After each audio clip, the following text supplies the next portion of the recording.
Verdade, imparcialidade. Começa agora o programa A Hora da Verdade. A apresentação: Carlos Frederico Gomes. Olá, amigo assinante, estamos iniciando mais um programa A Hora da Verdade. Infelizmente as notícias não são diferentes, são as mesmas dos últimos anos. É isso mesmo, dos últimos anos. A gente não faz outra coisa nos últimos 3 anos a falar de Lava Jato, prisão, condução coercitiva, depoimento, a tal da delação premiada, Ministério Público Federal, Polícia Federal, a gente só fala nisso. Hoje eu estava na Assembleia Legislativa do Estado de Ceará conversando com meus companheiros jornalistas e em um dado momento da conversa falaram que estava havendo uma operação aqui no Ceará, envolvendo várias prefeituras. Ceará e Piauí. Entre o Ceará e o Piauí, envolvendo em torno de 380 milhões, mas não divulgaram o nome de ninguém, não sei porquê. Os ladrão de galinha já estava divulgado há muito tempo. Mas eu sei que meu colega do Sistema Verde Mar disse assim, o Edson Silva, sei quem chegou perto dele, pai, você sabe quem foi essas pessoas aí? Estou preso, pai, eu dou notícia de política, não de polícia. E eu disse, Edson, é muito difícil a gente separar hoje polícia de política. E ele começou a rir, a pura verdade. A coisa mais difícil do mundo é eu conseguir, o Edson Silva conseguir, qualquer um conseguir separar hoje a polícia da política. Eu acho que devia acabar essas duas colunas, deveria ser uma só. Coluna de polícia e política, né? Fazer a junção no jornal. Porque hoje, você assiste os jornais da grande mídia brasileira, você não sabe se o programa é policial ou se o programa é político. Vamos para os últimos programas da mídia brasileira. O Joesley Batista sendo preso junto com o seu sócio Ricardo Salti e viajando no avião da Polícia Federal. Aí isso é de manhã, de tarde e de noite. O avião chegando, o avião descendo, o avião subindo, entrando no carro, saindo do carro, os policiais ao redor, com a metralhadora, pá. Mais tarde, prenderam o Wesley Batista, irmão do Joesley, por conta daquilo que eu sempre questionei aqui, como é que o cara dá um rombo de 1 bilhão. Quantas vezes eu falei isso aqui? Além de fazer uma delação, além de ser um marginal, além de prejudicar o país, além de criar o maior esquema de corrupção do mundo, além de tudo isso, ainda se aproveitam da própria delação deles, tiram vantagem na Bolsa de Valores, arrecadam $1 bilhão. Para eles não vale nada, porque eles faturam 170 bilhões, né? Mas mesmo ganhando o que eles ganham, sendo o maior indústria transformadora de carne do mundo, mesmo assim eles são ambiciosos ao ponto de não perder a chance de enganar a justiça brasileira, se tornarem menores, o pessoal rico não digo isso, se tornarem menores. Menores no Brasil não são inimputáveis, não podem ser presos, nem apreendidos, pois eles eram desse jeito, não podiam ser presos nem apreendidos. Eles diziam claramente, nós não vai ser presos não. A frase dela era essa, mas só que vocês foi preso sim, vocês foi preso, né? Vamos falar igual a eles aqui. Então, eu estou querendo dizer, esses caras deram prejuízo de 1 bilhão. Quantas vezes eu falei aqui? É como se a gente tivesse a oportunidade de entrar numa máquina do tempo. Aí o sorteio da Mega Sena amanhã, eu entro na máquina do tempo, vejo os números, volto para o dia de hoje e digo, olha, sorteio da Mega Sena é esse aqui. Aí eu faço o número e ganho. Porque eles fizeram. Eles sabiam que no outro dia, que eles comunicassem o rombo e a delação e as pessoas que iam ser atingidas, as bolsas iam cair, inclusive a própria da empresa dele ia cair, o dólar ia cair, né? Ou ia subir, e por aí vai. Eles operaram de acordo com o que eles ganharam mais de 1 bilhão. Quem gastou o dinheiro? O erário, o Banco Central, as reservas brasileiras foram colocadas para regularizar o dólar. E, numa determinação do juiz de São Paulo, o senhor Wesley Batista foi preso. Agora estão presos os dois, Joesley e Wesley. Nós temos que comemorar que o Brasil agora tem jeito. Não. Isso só aconteceu porque não houve outra solução. a gravação que vazou no trabalho da Polícia Federal, tem negócio de entregar para o trabalho da Polícia Federal, que chegou naquela gravação nefasta, em que ele desmoraliza, inclusive, a presidente do Supremo Tribunal Federal, falando coisa da vida pessoal da ministra Carmen Lúcia. Ele fala de membros do Supremo e mostra a promiscuidade com que ele tratou e trata esses que têm dinheiro, as instituições desse país. Inclusive, um procurador da República servindo como garçom, palavra dele, garçom para ele, para conseguir os benefícios e fazer a delação e fazer a armação para pegar o presidente da República. O nosso país vive um dos piores momentos da sua história. Eu disse isso aqui. No meu blog, eu fiz um arrazoado da Semana da Pátria, mostrando e nós somos hoje colônia de exploração dos poderosos. E o pior, quando você vê as prisões, está aqui o blog, aqui as duas matérias, aqui em cima tem a matéria que eu vou falar agora, e essa daqui por meu companheiro Ayrton colocar, né? Nós estamos aqui, Ayrton fazer a edição, e o meu amigo Vicente, que é o nosso guru total aqui, que faz a nossa produção, faz as nossas imagens aqui com tanta qualidade. Pois é, no meu blog aí tem a foto do senhor Rodrigo Janot, num boteco de periferia, por detrás de umas caixas de cerveja, com umas cervejas fedorentas e umas baratas pelo meio, conversando com o advogado dos açougueiros, meu irmão. Desmoralizando a justiça brasileira. É o cara que denunciou os caras, porque não tinha outro jeito. A fita saiu, não tinha outro jeito. Ele denunciou o procurador amigo dele, que era o braço direito dele, mas deve ter combinado. Eu vou denunciar, o senhor não manda prender, né, Faquinha? Pois é. Ele denunciou, mas não foi preso. Não podia, né? Se um desses for preso, porque os outros estão soltos, né? Não podia, ficou solto. E o Joesley, ele deu a prisão mínima, ou seja, é a prisão provisória, 5 dias. Só que o juiz de São Paulo e o procurador de São Paulo estão mudando a história. O senhor Joesley também, foi decretada a prisão dele também, do senhor Joesley, já por conta da história do 1 bilhão ganho de forma indevida com a exploração de informações privilegiadas, e ele ganhou 1 bilhão na Bolsa de Valores na compra de dólar. O seu Wesley foi preso e agora ele também foi pedir a prisão dele também, porque ele é, como o Wesley, presidente e um dos sócios majoritários da mesma empresa. Os dois é que tem o comando total da empresa. Está aí o Brasil descendo a ladeira. Aí você sai do Joesley Batista e vai para o Lula. O PT faz um programa em rede nacional de televisão.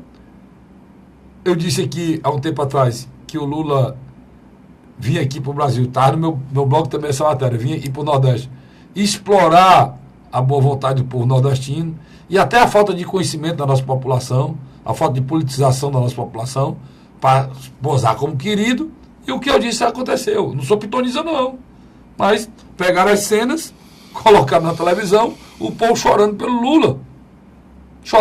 Lula, que estavam fazendo uma grande justiça com o Lula. O PT, como sempre, depois de tudo que ele fez pelo país, toda a destruição, toda a corrupção, o maior processo de corrupção do mundo, comandado pelo presidente do PT, o Palocci rasgando aí as vísceras dessa imundície, e dá nojo da gente, dá asco na gente. O PT se coloca como vítima de novo, sem coragem de ir para a televisão, fazer a meia-culpa, reconhecer seu erro, puxar pessoas de bem que tem no PT. Aqui no Ceará, o PT tem provavelmente um dos melhores governadores do Brasil, que é o cearense Camilo Santana. uma reputação inibada, não tem uma citação dele em nada. E é do partido do governo, não tem uma citação dele em nada. Quase todos os governadores estão citados em tudo. Tem citação do Camilo em nada. O PT tem Paulo Paim, o melhor senador hoje da República. Não fazem nem menção. Agora, o mais novo desgraçado é o Palocci. Hoje, no depoimento, ontem, no depoimento do senhor Lula para o juiz Moro, esculhambou o Palocci. Não presta, o Palocci não presta. Porque está falando a verdade. É o mal do PT, falou a verdade, não presta. Acho que, por isso tem alguns que não gostam do programa.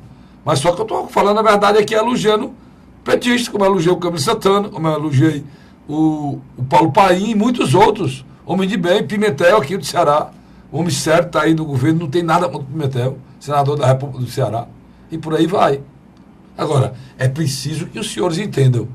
O que está acontecendo no nosso país não é para brincadeira não, cara. Porque está o Lula dessa maneira. O que foi colocado pelo Palocci é uma coisa que deixa a gente sem esperança. E aí, na outra ponta, tem o quadrilhão do PMDB, meu irmão. Quadrilhão. Quadrilhão.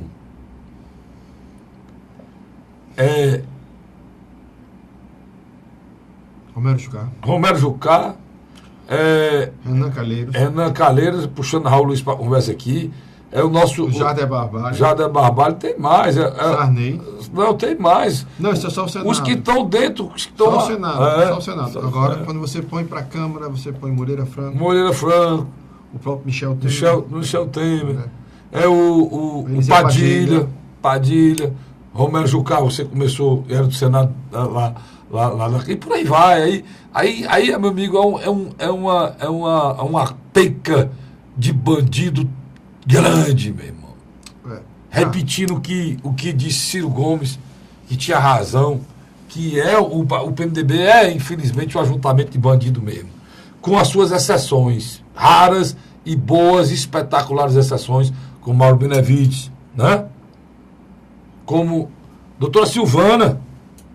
Doutora Silvana participou do meu programa de rádio e televisão, de rádio principalmente, participou do meu blog, criticando uma decisão nefasta que o presidente Temer tomou ano passado. Está chamando os idosos, Luiz, que tem aquela BPC, né? Aquela benefício de prestação continuada, que ele não tinha um salário, aquela senhora que cuidar da família a vida toda, chega aos 70 anos, não tem rendimento nenhum, a Previdência tem um benefício constitucional para essas pessoas que ganham um salário mínimo, menos um salário mínimo, para manter a vida. Ele está chamando os filhos para saber se os filhos têm alguma renda para poder cortar o benefício do velho, do idoso, rapaz. Isso é absurdo, né?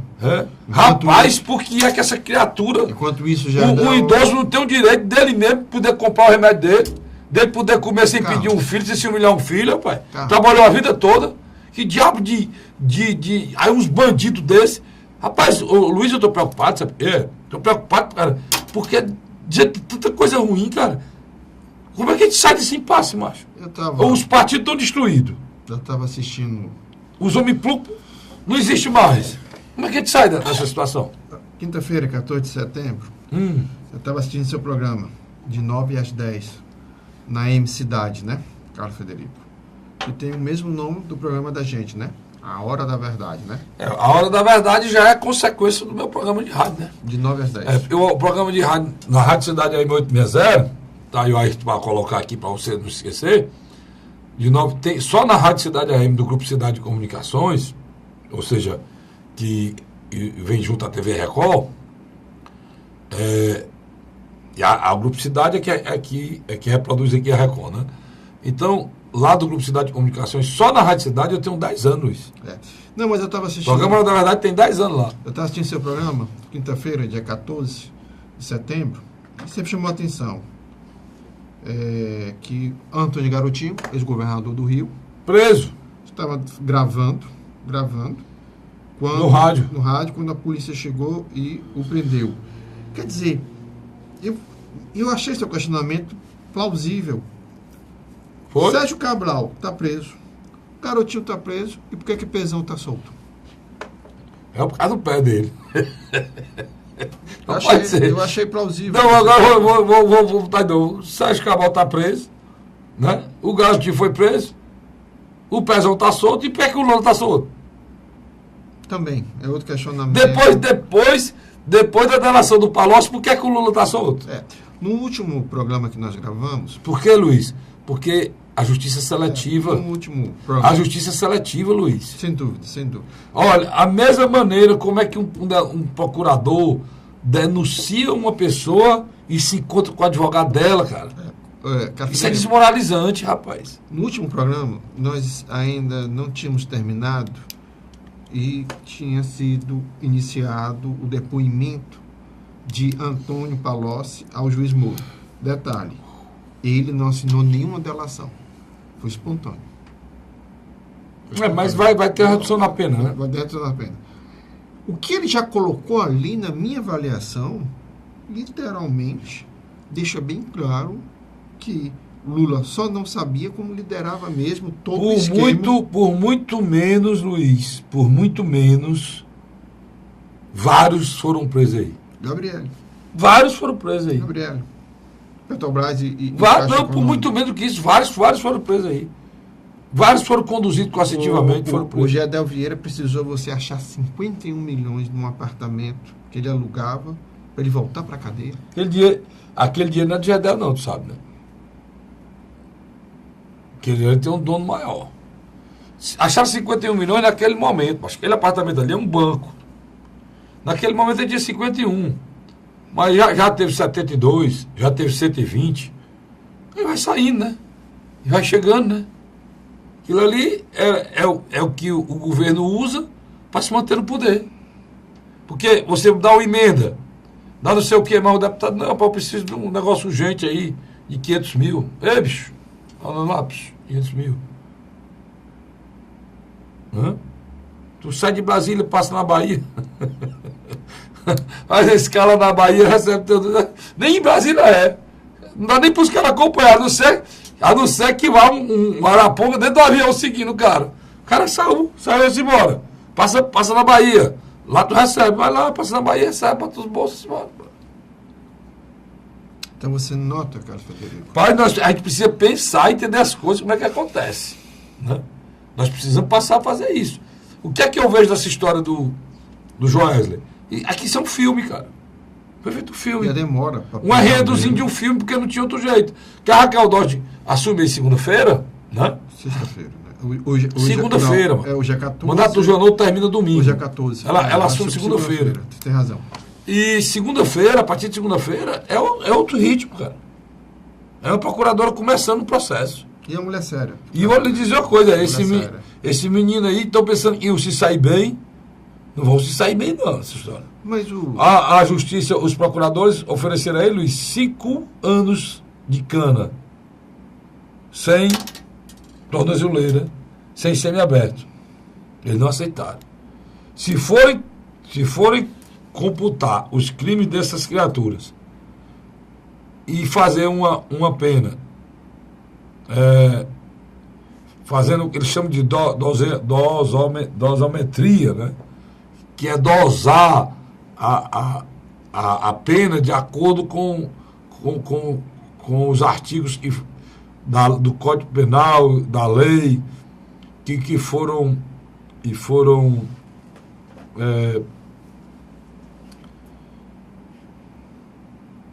desrespeitados por eles. Eles infringiram. Pronto, a palavra saiu.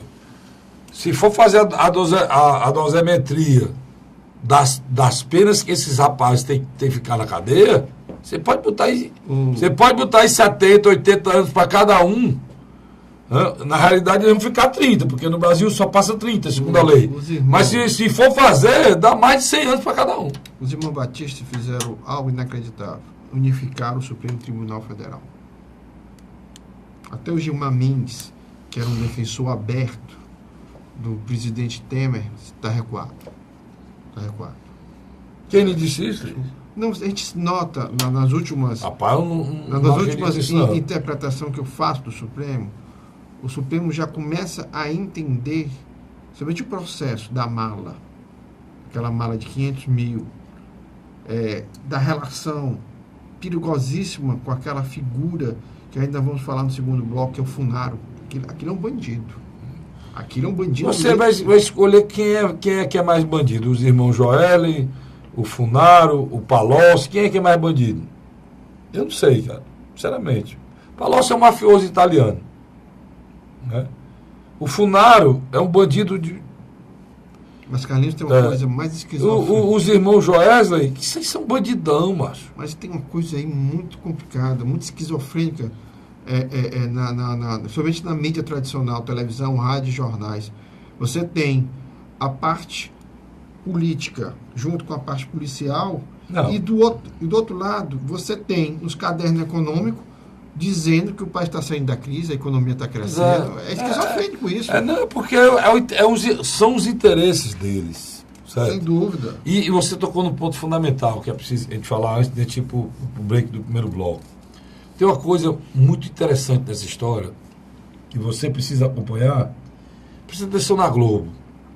A Globo, o cara que ela quer condenar, ela bota o que o juiz ou o promotor, a pessoa determinou. O que ela quer inocentar, ela bota a defesa. Ela pega a peça de defesa do cara e lê como se fosse a verdade.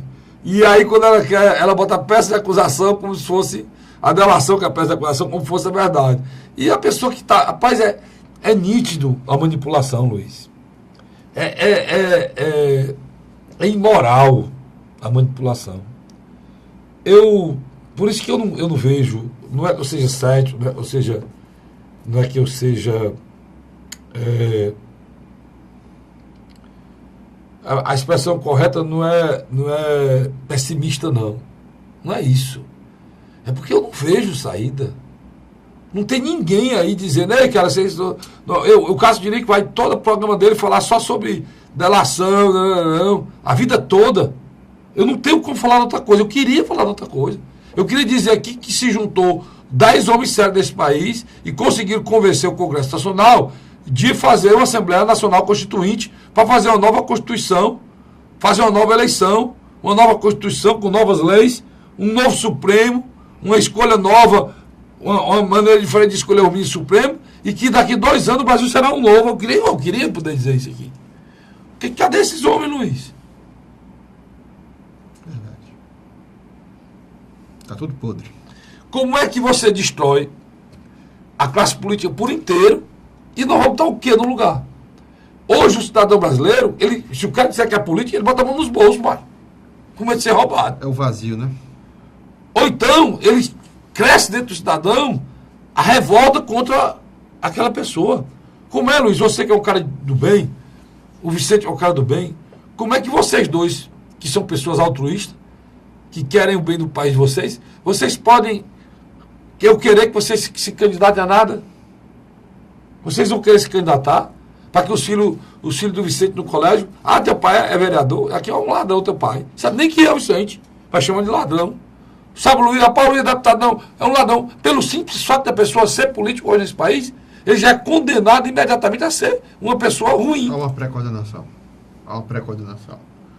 Então, Luiz, como é que um país é democrático, é uma república e funciona sem político? Como é que dá certo isso? Nós somos uma república doente. E muito doente. Eu não estou querendo assombrar ninguém, não. Mas as possibilidades de haver um retrocesso no nosso país hoje é muito grande, pessoal. É muito grande. Quer ver? Basta na próxima eleição ninguém atingir mais de 40% dos votos válidos. Amazonas que eu digo. Tá aí. A última eleição que houve, o Luiz é um homem internado. Diga aí, Luiz, conte aí. No segundo turno, os 2 candidatos que estavam na disputa tiveram apenas 50,3% dos votos. Vale lembrar que 49. Vale lembrar que é uma eleição extraordinária, você tem que explicar, muita gente não sabe, né? Mas 49,7%. A eleição foi no mês passado, né, Luiz? Foi no mês passado. 49,7% dos aptos a votar não votaram nenhum dos dois. Quase a metade. Se você não tem metade mais um, o processo normal de democracia, ou seja, a maioria do povo quer aquela pessoa, não é completado, não é feito,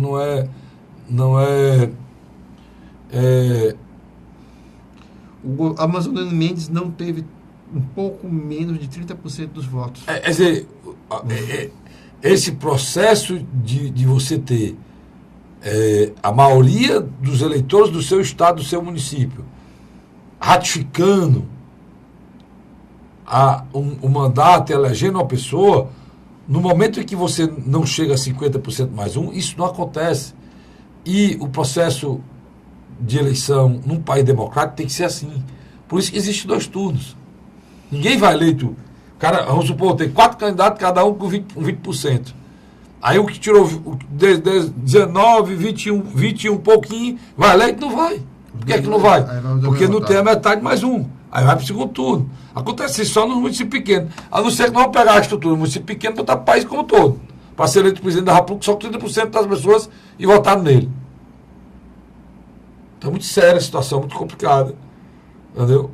Nós estamos falando dessa eleição do Amazonas, muita gente não sabe, Luiz, porque o prefeito e o vice-prefeito do Amazonas foram caçados. Governador. O governador e o vice-governador do Amazonas foram caçados, os dois da chapa toda. Aí teve uma eleição fora de época agora no estado do Amazonas. Eu vou para o rápido intervalo, eu acho que o Vicente está em pé aqui olhando para mim, né? Eu vou para o rápido intervalo, não saia não, porque eu volto já discutindo esses e outros assuntos, né, que não falta notícia. Eu não sei nem por onde eu sento aqui, pessoal. Eu não sei nem por onde eu começo.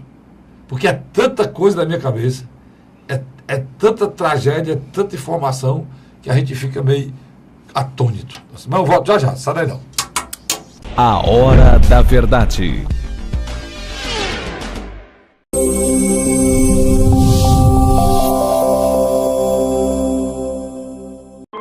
A Assembleia Legislativa começou a campanha Ceará Sem Drogas.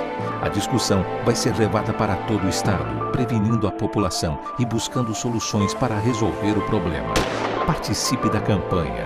Juntos ficamos mais fortes para combater essa verdadeira tragédia que destrói famílias, futuro e muitas vezes a própria vida. Ceará Sem Drogas, uma luta de todos nós. Assembleia Legislativa do Estado do Ceará.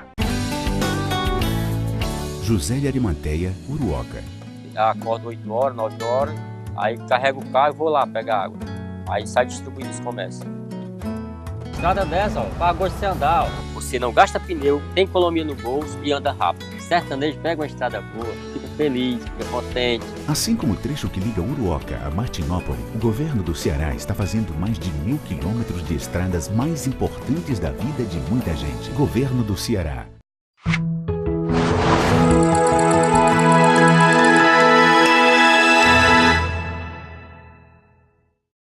A Hora da Verdade. Já estamos de volta agora com o segundo bloco do nosso programa. Eu estava falando no primeiro bloco, é verdade, pessoal. A gente não sabe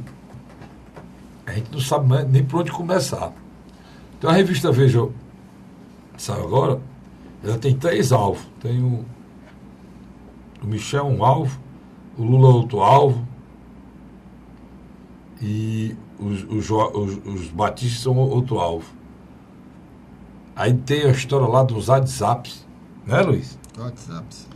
Dos WhatsApps de esquema de compra de sentença em tribunal, mas rapaz, tem tanta coisa. A delação do Funaro, andei dando uma lida, Luiz. Rapaz, ela torna esse PMDB, rapaz, uma colcha de bandido, mano. A delação do Funaro. E o Funaro era uma espécie de gerente da boca, né? Ele ia cobrar, né? Ele ficava responsável. Ele é um homem que fazia chantagem. O cara conseguiu sair uma licitação ali, aí não deram dinheiro, quem buscar era ele, né? De qualquer maneira. É. Quer dizer, rapaz, Carlinhos, você não... A casa dele é vizinho um terreno do Juarez Batista. A casa dele.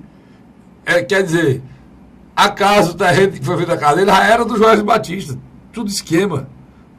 O terreno vizinho dele é do Joesley. Diz. Você teve um período de crescimento mundial que correspondeu e foi ao mesmo tempo do período que o Lula passou na presidência. Quer dizer, o Lula tinha condições de ter deixado um saldo muito mais positivo para a sociedade.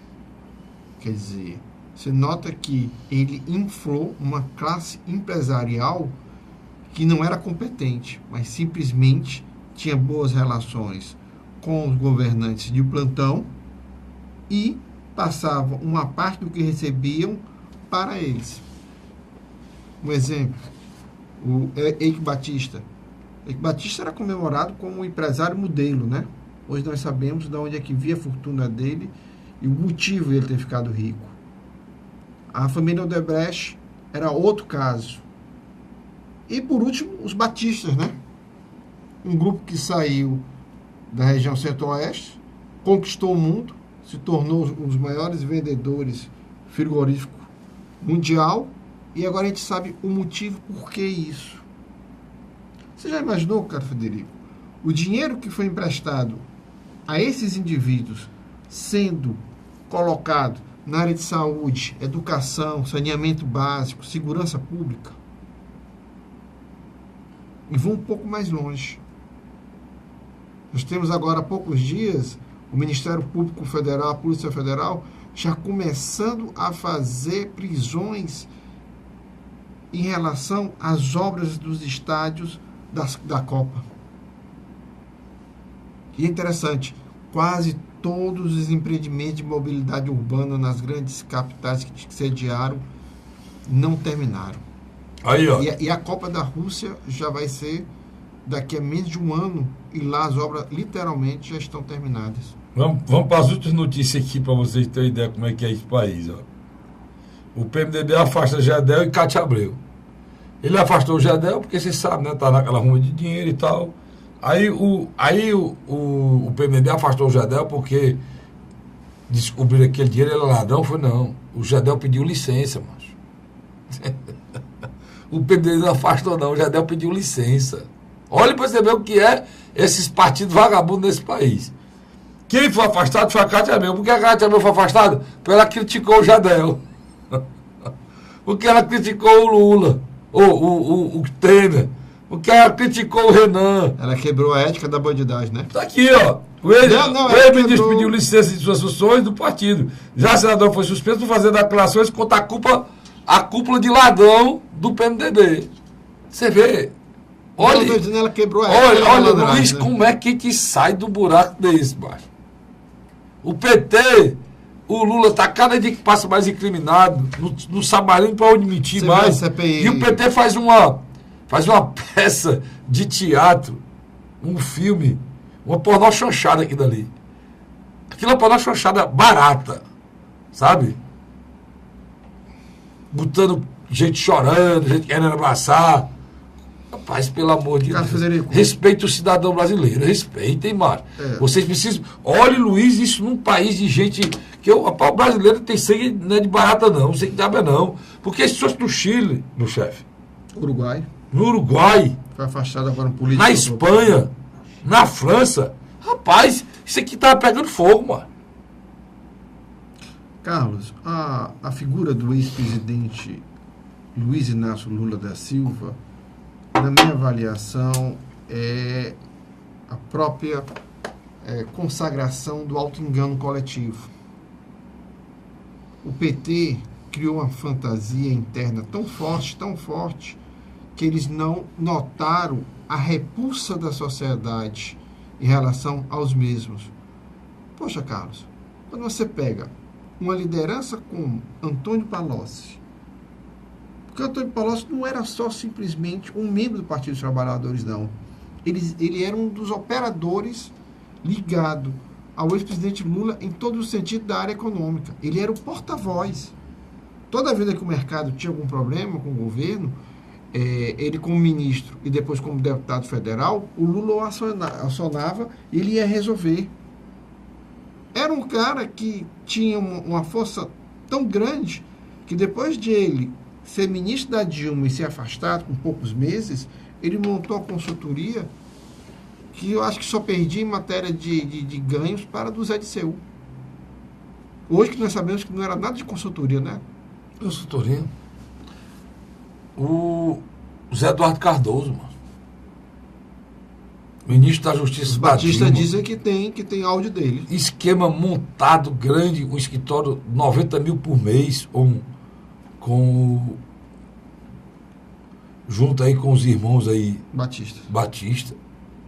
Aqui, agora foi descoberto, acabou pifando o meu aqui agora. Algo em torno de 1.100.000 por ano. Agora foi descoberto que tem WhatsApp, tem mensagem do Miller com os irmãos Batista. Tá certo? Montando tudo. Tem, o que ele negou, o Miller, procurador, eu olhei que você ia ver na Folha de São Paulo. Na verdade, está tudo provado. E o Fachin não achou motivo para prender, não, o procurador não. Essas atitudes seletivas, essas atitudes de usar a lei para um retrato, né? Você usar a lei para um e para outro não, né? Rapaz, isso deixa a gente numa tristeza. Ninguém hoje tem mais a segurança de que a nossa justiça julga corretamente nada, não. O que é mais lamentável, que a justiça é o poder que faz a depuração, que faz a moderação. Além de ser o poder depurador, ele é moderador. Ele é que corrige o rumo de um país. E a justiça do nosso país já tiraram a venda dela há muito tempo. Ela olha e procura os delas para salvar e condena os que não têm força política, os que não têm dinheiro, os que não têm a força do protecionismo corporativo, que é o caso do procurador. O procurador não foi preso por conta desse protecionismo corporativo, que é o que manda, que impera no nosso país. Cara, dentro da Procuradoria-Geral da República, braço direito do Janot, fazendo papel de bandido, macho. O salário aproximadamente de 20 a 25 mil reais. Não, como procurador. Ele deixou a Procuradoria. Ele abre mão do processo para simplesmente entrar no mercado da noite para o dia. Nós sabemos que não foi isso, né? Literalmente, ele saiu porque ele sabia que tinha ganhos nesse aspecto. E ó, Polícia Federal tá aqui, tu editar aí, ô Ayrton. Polícia Federal encontra mensagem de Miller e aponta ligação com o gabinete de Janot. Não é que a gente pode acreditar em alguma coisa, cara? Não é? Se o Ministério Público, que é para fiscal da lei, que é para... O Ministério Público Fiscal da Lei, que é para denunciar, é um cara lá dentro do Juarez Batista, mandando mensagem, entendeu? Ele dizendo assim, ei, cara, presta atenção, vão te pegar a tal hora e tal canto, sai daí. É demais, viu, Jé? Tem condição não. Só que, um detalhe, quando o ex-presidente Luiz Inácio Lula da Silva deu seu segundo depoimento ao juiz Moro, no final, ele peitou o juiz Moro, né? Disse que ele perguntou se ele era um juiz isento. O juiz Moro deixou bem claro que isso não cabia a ele decidir nem nada. Que ele deveria procurar se defender. Agora, a isenção dele deve ser questionada na instância superior ao Moro. E aí o Lula, durante o depoimento, fez insinuações diretas ao Palocci. Eu prefiro tudo, eu não sou um mentiroso, não sou um dissimulado e tal. Chamou de simulado, chamou de frio, chamou de... Só que o Palocci disse que o dissimulado é ele. E tem mais ainda, ele chamava a promotora, lá do Ministério Público, a promotora do Jesus, chamando de minha querida. Aí o juiz Moro disse para ele, ei, presidente, Chame doutora procuradora, doutora, mas não chame de minha querida, não. Se dá tratamento para se chamar. Mas o Antônio Palocci saiu daquela cordialidade dele e atacou o Lula. Apesar de ter sido um ataque feito pelo advogado Palocci, mas as palavras são do Antônio Palocci. Isso deve fazer com que as provas que o Palocci tem sejam colocadas na mesa o mais rápido possível. O que vai acontecer? Na minha avaliação... A Gleice Hoffmann, só para completar seu raciocínio, vai, igual o PMDB, vai desligar o Palocci do PT, vai expulsar o Palocci do PT, porque ele está falando a verdade. Tu acredita nisso, pai? Acredito. Mas a partir do momento que Antônio Palocci entrou em conflito aberto com Lula, não é mais só um afastamento, não. Agora aquela história mesmo de muito o estilo mesmo daqueles programas policiais tipo Ratinho e outros mais. Quer dizer, o que está acontecendo na minha avaliação? O Lula vai derreter mais rapidamente eleitoralmente. Muito mais rápido mesmo. Aliados que outrora queriam ele no palanque, agora vão querer começar a se deslocar. E tem mais gente que vem por aí. Tem mais gente por aí. Estão falando que o Manteiga... Tem a questão do Manteiga também, né? Da própria campanha de Fernando Haddad, em 2012. Quer dizer, tem uma série de coisas aí. Tem mais coisa que vem por aí. Por exemplo, aqui no Ceará, na minha avaliação, com essa dissolução eleitoral do Lula, muda o cenário. Primeiro ponto que eu quero tocar com você. O governador Camilo Santana, todo dia deve estar avaliando: permaneço ou saio do Partido dos Trabalhadores? Os irmãos Ferreira Gomes, cada vez mais, tanto Ciro como Cid, Cid candidato ao Senado e Ciro candidato à presidência, também estão reavaliando esse momento que passaram muito tempo ao lado do Partido dos Trabalhadores e de Lula. E principalmente o discurso, né, que houve um golpe no ano passado na retirada de Dilma. Eu acho que eles também já estão começando a reavaliar qual o posicionamento. Por que, na minha avaliação? Porque o Ciro tem umas coisas que eu acho interessante. Moralmente é indiscutível. Ele bate no governo do Michel Temer e até agora não há nada que o incrimine. Bom, se tivesse alguma coisa contra ele, ela estava mais do que queimada isso e destruído. Só se ele arranjar para colocar a partir de agora. Né? Por exemplo, até mesmo o governador Cid Gomes, não tem nada a ver com a história, já veio 2 bombas para cima dele. Mas por Ciro não veio nada. Né? Se tivesse, tinha vindo primeiro por Ciro, que é o candidato, né? E que na realidade no Brasil, quem é candidato a presidente não pode ter telhado de vidro, né? Não deveria ter, né? Do outro lado, você tem 2 pré-candidatos do PSDB se matando antecipadamente. Teve um amigo meu. Geraldo Alckmin e Dória. Tem um amigo meu, um abraço, meu amigo Renato Abreu. Meu amigo Renato Abreu está querendo me convencer que ali é uma estratégia. Não. Eu disse, Renato, vou esperar para a gente ver o tamanho dessa estratégia aí da futura. Não. Eu acho que é um desgaste profundo. E na minha avaliação, nesse vazio, o Jair Messias Bolsonaro cada vez mais cresce. Seu candidato. Eu não tenho candidato nada, Luiz, eu não Luiz, tenho nada Bolsonaro. Contra ele, não. Mas a grande realidade é que... Bolsonaro é militar, é? Ele, a partir do momento que ele se elegeu vereador e depois deputado federal, ele foi para a reserva. Mas ele era o quê? Ele era militar. Qual era a patente dele? Não me lembro agora qual... Ele era chamado de capitão, né?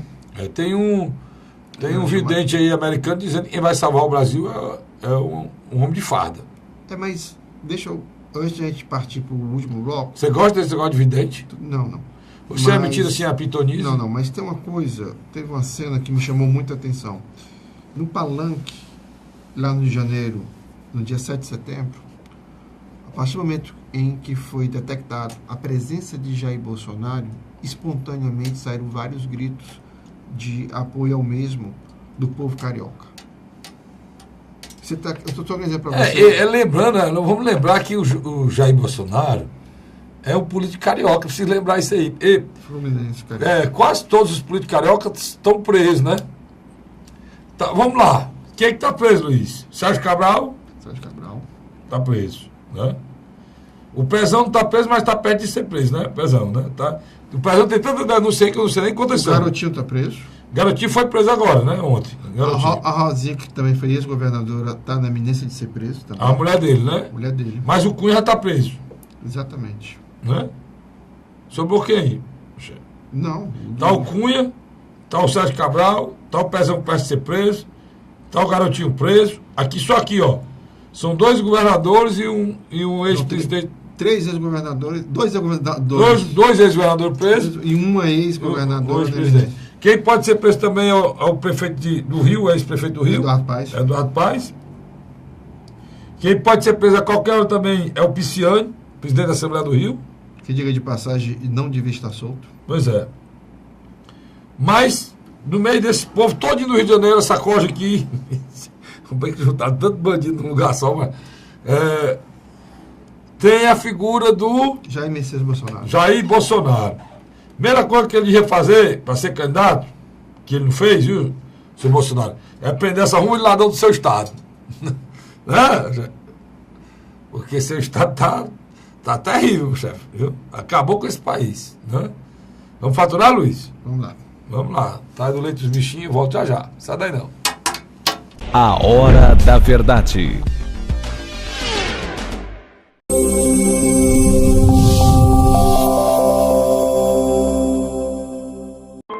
A Assembleia Legislativa começou a campanha Ceará Sem Drogas. A discussão vai ser levada para todo o estado, prevenindo a população e buscando soluções para resolver o problema. Participe da campanha. Juntos ficamos mais fortes para combater essa verdadeira tragédia que destrói famílias, futuro e muitas vezes a própria vida. Ceará Sem Drogas, uma luta de todos nós. Assembleia Legislativa do Estado do Ceará. Josélia Arimanteia, Uruoca. Acordo 8 horas, 9 horas, aí carrego o carro e vou lá pegar água. Aí sai distribuindo os comércios. Estrada dessa, ó, para gosto de você andar, ó. Você não gasta pneu, tem economia no bolso e anda rápido. Sertanejo pega uma estrada boa, fica feliz, fica contente. Assim como o trecho que liga Uruoca a Martinópole, o governo do Ceará está fazendo mais de 1.000 quilômetros de estradas mais importantes da vida de muita gente. Governo do Ceará.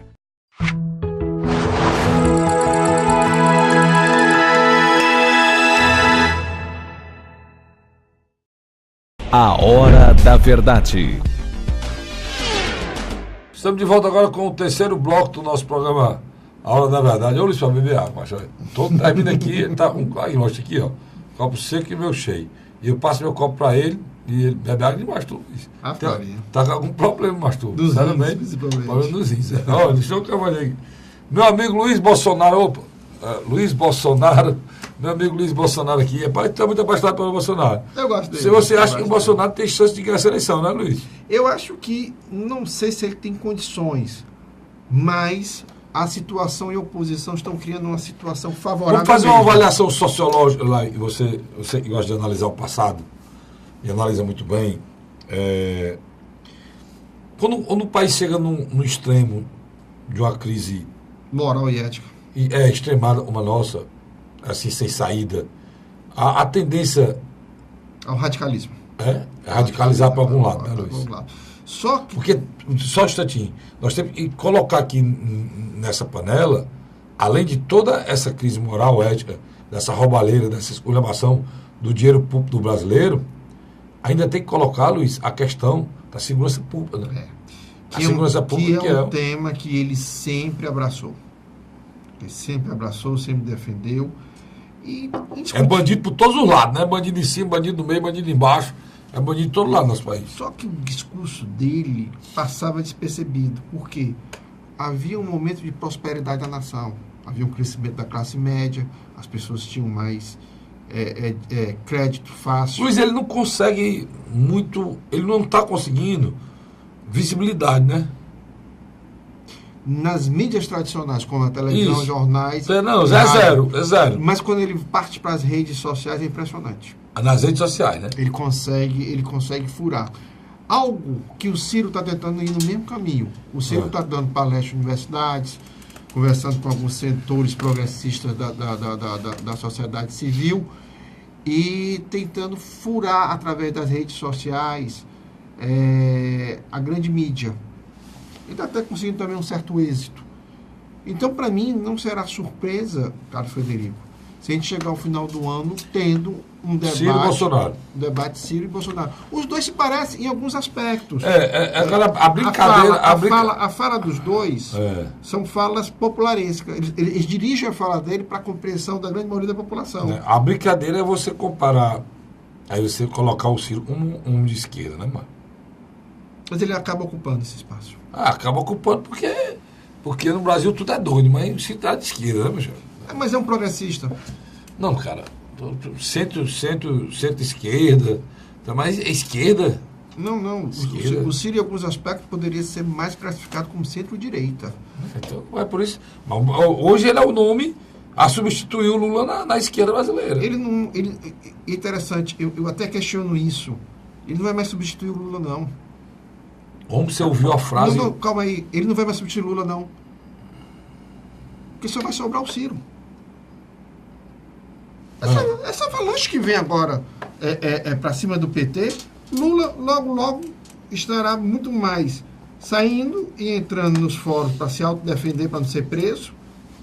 Haddad, em função dos financiamentos de campanha dele em 2012, também será prejudicado. Sobra quem? Se a opção A e B do PT estão enrolados, o Palocci e o Manteiga, o meu querido amigo Carlos Frederico, vão implodir o que restou.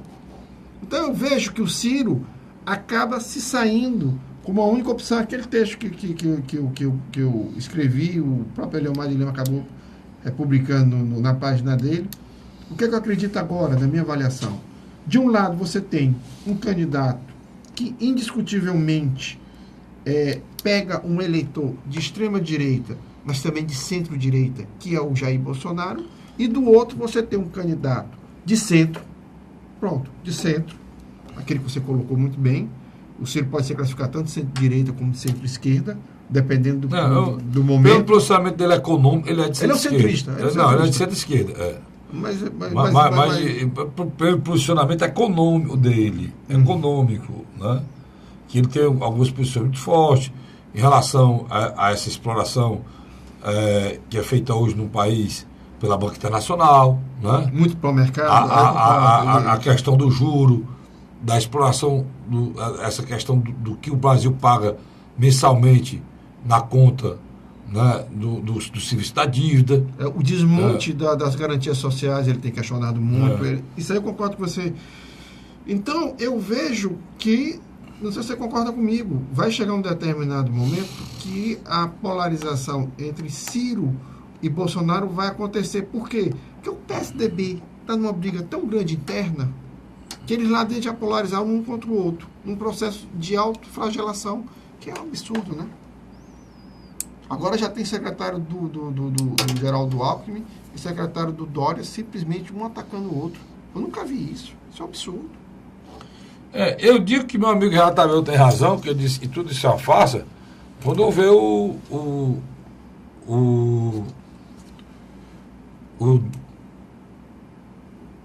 nosso querido governador de São Paulo não ser candidato a nada, e eu suponho o Dória não der certo, ele apoiar o Dória para ser candidato a governador. Aí eu digo que o Renato Abreu acha que o candidato é o Alckmin e o Alckmin apoia o Dória para o governo de São Paulo. O Geraldo Alckmin está trabalhando agora na tentativa de transformar o vice-governador Márcio França, que é do Partido Socialista Brasileiro, presidente dessa agremiação.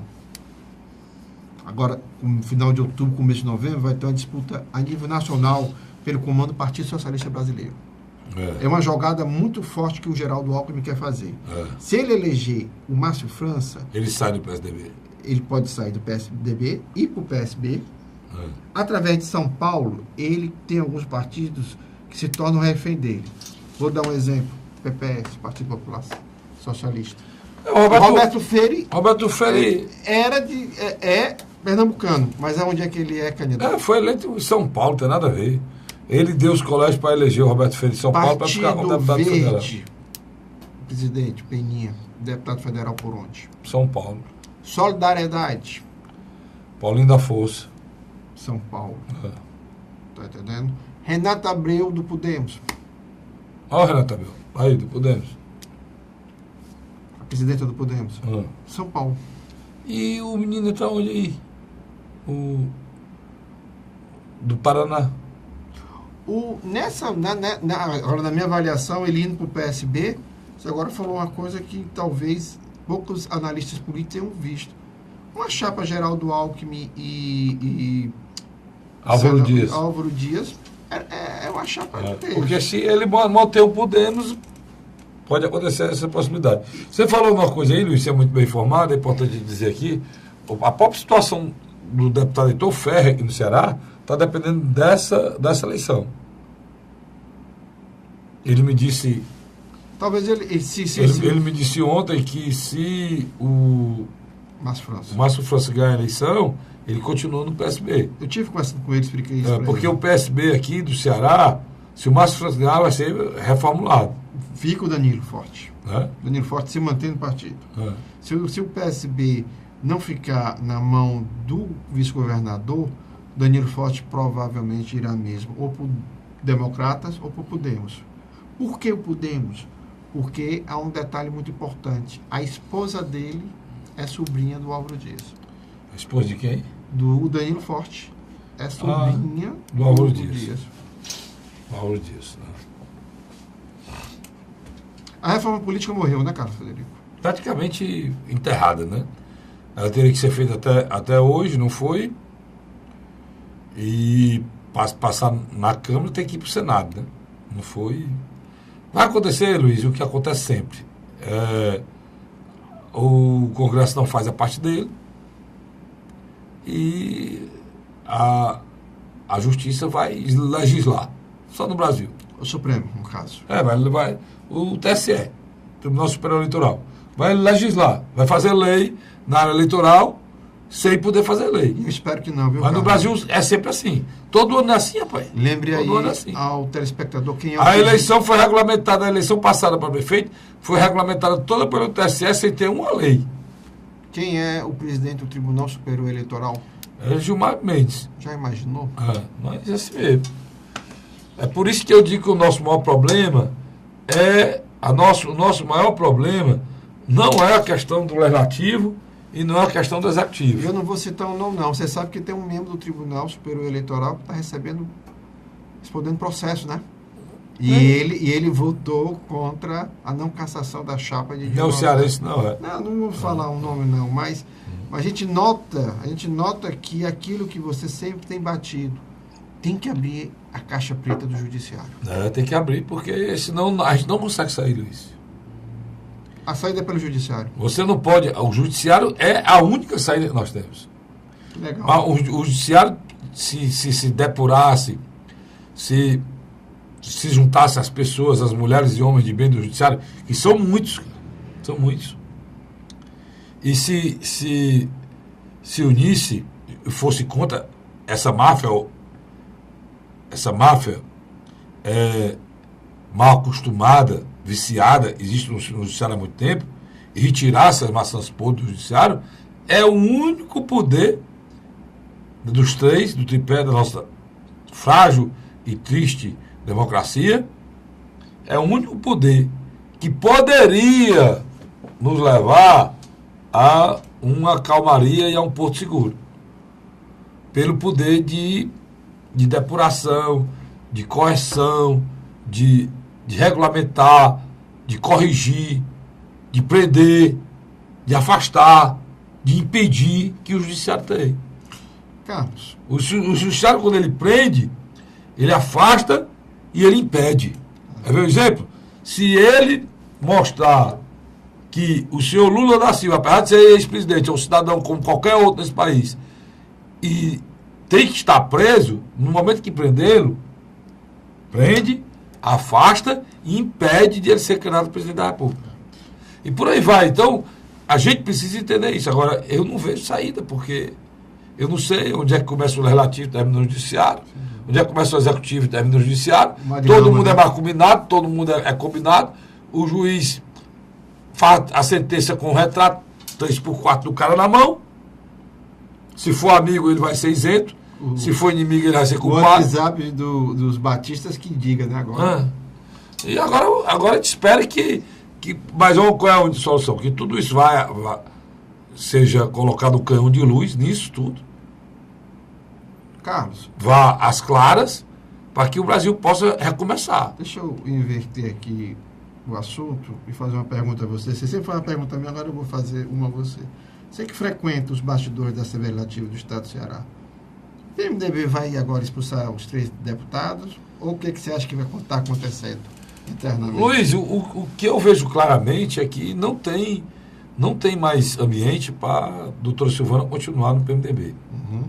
Muito menos para o Dick Mota. Né? Muito menos por De Iguatu. Não, o de Iguatu e o João Jaime. Não, o João Jaime não é não. O João Jaime não é não. O de Iguatu, que nós dois esquecemos aqui o nome ex-prefeito de Iguatu. Não tem espaço para que eles continuem. Né? Não tem convivência. Agora, eu estou estupefado como é que uma liderança como o senador Eunício, porque a gente tem uma conversa e dizer o seguinte, que na política do Brasil existe um lugar chamado céu. O céu é o Senado. Genô Neto. O céu é o Senado. Tá? O céu é o Senado. Como é que uma pessoa chega a presidir o céu? Ou seja, se o cara presidir o céu, é praticamente um deus, né? E em vez de crescer politicamente, diminui, Luiz. Agora, eu vou fazer um outro questionamento. Como é que 3 deputados irão deixar o partido Genô Neto. de um senador que é presidente do Senado Federal, é cearense? Agora eu vou fazer um Genô Neto, ex-prefeito de Iguatu, deputado por lá, a doutora Silvana, deputada reeleita já, e Aldir Mota, a revelação, né, de Itauá. Mas você não notou um detalhe, né? Todos do PMDB que estão saindo. A comissão de ética do PMDB estava arisca em relação a esses nomes que nós citamos, quase seguindo o modelo do Partido Social Democrata, que deixou que a cúpula nacional expulsasse 2 deputados. Mas você não notou que nos últimos dias... Ela recuou. E você já não nota que o Eunício, na minha avaliação, que eu já tenho colocado, tem dado sinalização de aproximação com Camilo e vice-versa? Pois é, se isso acontecer, Luiz, aí eles podem continuar. E devem continuar. Por quê? Porque eles já estão próximos do governo. Se o senador Eunício se aproximar do governo e for candidato na segunda vaga ao Senado, e uma já está definida, que é o ex-governador Cid Gomes, aí ele assopa no mel, né? Não expulsa, perdoa, acomoda. Perdoa, que eu digo, não é o Eunício perdoar o deputado, não. É mútuo. Um perdoar o outro, né? Os deputados perdoaram o PMDB e o PMDB perdoaram os deputados. Né? O presidente da Câmara Municipal de Fortaleza fez um discurso da questão da liberação de recursos de empréstimo internacional à Prefeitura de Fortaleza. Pegou pesado. E o governo do Estado. E tem razão, somente tem razão. Mas para contar, porque nós estamos terminando, durante essa semana, Tasso e Eunício de Oliveira conseguiram que o governo federal liberasse os recursos atrasados. Os recursos atrasados não. Desse permissão para captação. Mas está certo o senhor atrasado, Luiz, porque esse processo está lá há muito tempo, cara. E o Senado aprovou porque eu não quis. Porque o pessoal do PMDB botou o pé em cima. Mas aí que esse ponto. Eu acho que um membro do PMDB está tirando o pé, que é o Início. Agora, pronto, esse eu quero chegar. Eles botaram o peso em cima para não sair. Você não acha que já há uma mudança de postura de Eunício Oliveira? É bom para o Estado do Ceará. Bom para Fortaleza, cara. É bom para o Estado do Ceará. Rapaz, eu vou dar um exemplo claro. Todo mundo reclama que o centro da cidade está acabado. Um dos motivos que não foi resolvido o problema do centro é porque esse dinheiro que veio para cá, que foi conquistado com o trabalho e com a capacidade de resolver problemas e entendimento do presidente Salmito, na época, secretário de Turismo, e eu fiz a entrevista do Salmito, e ele me contou detalhes da quantidade de nó, de problema que ele teve que equacionar, de certidões que teve que ser retirada, e aprontou e preparou o processo para que o Brasil recebesse, o Fortaleza recebesse esses recursos, muito bom, um dinheiro barato, um prazo longo para fazer a requalificação do centro, Luiz. Não é reforma, não. É requalificação do centro. 2013, E o prefeito Alberto Cláudio, de forma correta, está evitando gastar dinheiro no local para fazer alguma obra paliativa, se você tem um recurso e vai chegar e ele vai poder requalificar o centro como um todo. Verdade. E o comércio agradece. E aí, como a questão virou política, o presidente Salmito, essa semana, pegou pesado, e eu quero parabenizá-lo por isso, porque aí que se diferencia os homens dos meninos. É aí. Né? O presidente Salmito foi para cima a exigir que o Senado Federal respeite o povo de Fortaleza, cara. Isso é importante mesmo. Concordo com você. Carlos, uma coisa é certa, né? Eu acho que a novela Camilo e Eunício é de aproximação. Eu não acho você que é mais próximo de um dos lados, já senti. Você já sentiu, então já é um feedback para mim importante. Eu não tenho feedback lá do senador Eunício, né? Não tenho nenhum tipo de aproximação, mas eu acho bom para o Estado. O que eu acho ruim para o Estado, sabe? É eles quererem que todo o Estado brasileiro, todo o Estado do Ceará, que vem de 6 anos de seca, e nós estamos sem água aí, sem água, né? A gente fique discutindo a briguinha partidária deles e o Estado do Ceará se acabando. Mas uma das etapas próximas à nossa aqui, já, graças a Deus, já está encerrada e logo a nossa também vai. Então, é uma questão mesmo... Fiquei feliz com o governador Camilo, que disse que tudo que ele puder fazer para que o cidadão de Fortaleza não racionamento, ele vai fazer. Se fosse outro, já tinha passado o problema para o cidadão. Não, faz o racionamento aí, pronto. Se a casa já tem um plano de racionamento. Só fazer o plano de racionamento, ele não precisa cavar poço, ele não precisa atar ninguém, nada. O governador Camilo não. Ele disse, eu vou cavar poço, mas só vai ter racionamento para o cidadão de Fortaleza em última instância. Foi o que eu vi o governador da Flórida dizendo, mesma coisa, lá no furacão dos Estados Unidos, onde eu achei aquilo lindo, rapaz. Quando você confia no governador, olha, se você não teve condição de sair da sua casa, nós iremos lhe buscar. Achei aquilo de uma determinação, de uma coragem que falta aqui aos políticos brasileiros, essa determinação, essa coragem, e saber que a importância é o cidadão, é o ser humano, não é o mercado, né, Luiz? Aqui só fala em mercado. Estou para mandar, vão pedir voto ao mercado, né, cara? Deixa a gente em paz, né? Vão pedir voto ao mercado. Só fala em mercado. Esse governo só fala em mercado. A Globo só fala em mercado. A Bandeirante só fala em mercado. Tem que agradar o mercado está triste, o mercado está assado. E o cidadão? E o ser humano? Né? E o pai de família, a mãe de família? E o jovem que está sendo morto? E a criança que está vulnerável, sendo morta? A nossa periferia que... acabado, o cidadão brasileiro que é tratado pela justiça como inseto. Que nem se apurar um crime de morte, o cidadão brasileiro tem o direito de acontecer isso. Funcionário público carioca que literalmente recebe para pagar... De 1.000 pessoas assassinadas nesse país, só 120 são apurados. 880 é como se tivessem sido mortos insetos, barata, grilo. Né? Isso não pode continuar não, cara. A gente precisa lembrar que o governo existe e os poderes existem para servir a cidadania. E governo nenhum tem um tostão. O dinheiro existe aí no orçamento da União, dos estados e do município, é fruto do suor e do trabalho do povo brasileiro. E que merece respeito, e a gente vai exigir o respeito dentro da nossa insignificância. Mas todo brasileiro tem a obrigação de lutar hoje, que é a única saída que a gente tem. Tá certo? Agradecer a você, meu amigo Luiz Cláudio Barbosa. Melhora a voz, Carlos Frederico. Melhora essa voz. Luiz Cláudio Funaro, né? Meu amigo Vicente aqui, grande figura. Você gosta de chamar Luiz Cláudio Bolsonaro. Luiz Cláudio Bolsonaro. Funaro não, que é bandido. Eu notei. Luiz Cláudio Bolsonaro. Acho que foi um erro de nomenclatura. E eu volto na próxima semana, se Deus quiser. Se o Bolsonaro for eleito, pelo menos Luiz, nós dois, eu e você tem um cara que não lavar a pizza todo dia. Né? Eu e o Luiz é nosso amigo, né? A gente volta na próxima semana, se Deus quiser.